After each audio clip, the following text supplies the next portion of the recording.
Hey, what's up? Will here, back with another one, and this is my lovely girlfriend Hannah. And she is going to review her 2011 Cadillac SRX today. This car is the second generation of Cadillac SRX. The first one was based on the CTS, so it was basically a lifted CTS wagon. But this is more related to the Chevy Equinox, but it has a unique platform that has a lot of ties to the platform that underpins the Equinox. This car is equipped with a 3-liter V6. It is front-wheel drive, unlike the first generation. And this is the last generation of SRX before it was renamed the XT5 in its newest iteration. I think that's it. I'll let her take it over now. Alright, well, like Will said, this is my car. To start with, I'm coming from a 2001 Malibu, so my opinion is kind of skewed by that. I absolutely love my mommy car. It's big enough to carry ourselves and our daughter and even the dog. It's a lot nicer than the 01 Malibu. I'm sure you can tell. Yeah, it's got a really nice exterior. Do we want to do a walk around? Yeah, let's do it. So show us around. Alright, well, it's got pretty sporty styling, which I liked. I looked at a couple of other cars. They were kind of veering into minivan territory, in my opinion. I think a lot of the newer SUVs look kind of like minivans, not too into that. I liked the sporty feel of this one compared to the other ones that we looked at. What else did we look at? Let's see, we looked at Mercedes-Benz ML? ML. Yeah. And there was a Mazda that we looked at. Yeah, the CX-9? Yeah, the CX-9, not a fan of the CX-9. I did like the Mercedes-Benz, but I couldn't find any quite in my price range that had the mileage that I was looking for. All of them had over 100,000 miles, and I was looking for something a little more reliable.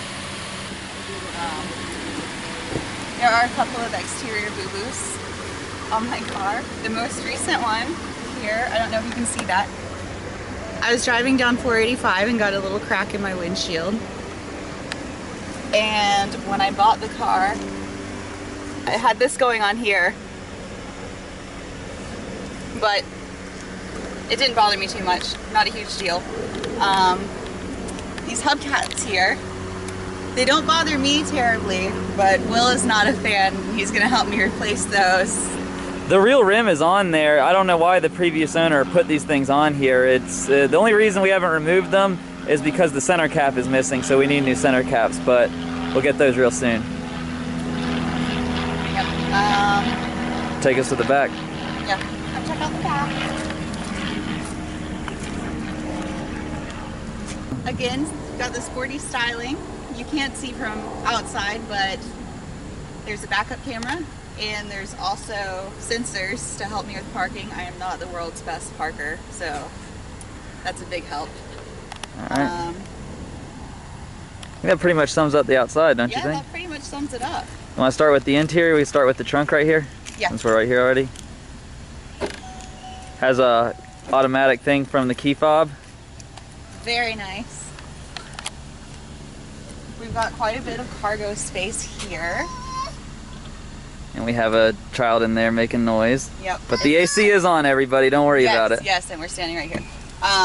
If you open this up, there's more cargo space. We currently have a tarp living here, just in case we put anything in here. Protect the interior. Yes, make sure the interior is protected. It did come with a pullover shade, but I do not currently have it in the car. All right, let's move to the part where we drive in. Yeah, let's check out the cabin.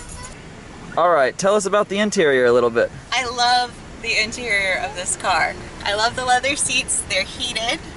The dash also is very nice compared to what I was coming from. I know that you like to say that they rated the GM parts bin. No, the top of the dash is nice, but they did rate the GM part bin. Like some of this stuff down here, this is straight out of Chevy. But the stuff you touch the most is very nice. It is very nice. The steering wheel is nice. The dash is nice. The seats are very nice. Very comfortable. We drove, what was it, 10 hours each way to Florida? Yeah. And we were comfortable the whole way. Mm-hmm. So this one is not equipped with the Q system, but that's probably a good thing considering how awful the reviews on the Q system are. This just has a pretty basic layout. It has a little more buttons than I'd prefer, but it is good. Now you tell them. That is a thing that I don't like. I don't like how many. I know that variety is a good thing, but you can program, I think, like 24 stations on the radio. I think that's a little bit much.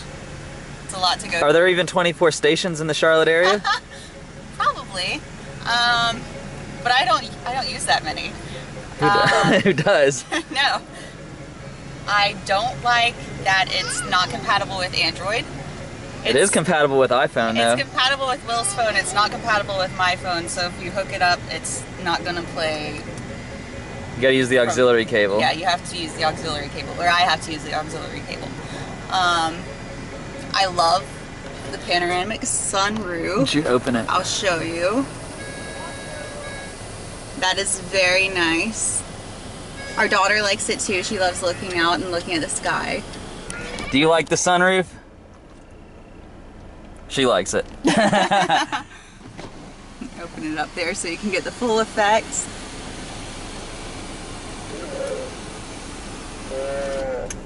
Yeah. All right. So there we go.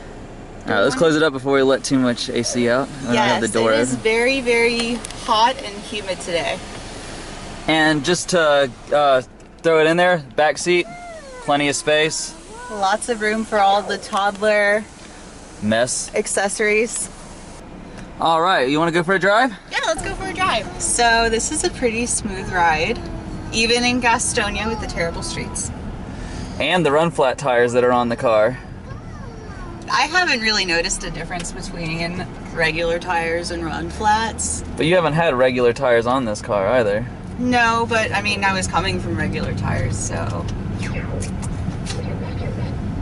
But also, I'm not what you would call a car enthusiast. I like cars, but not so into all of the terminology and the nuances. So I don't know if you want to show the dash here. Yeah. I really like the display.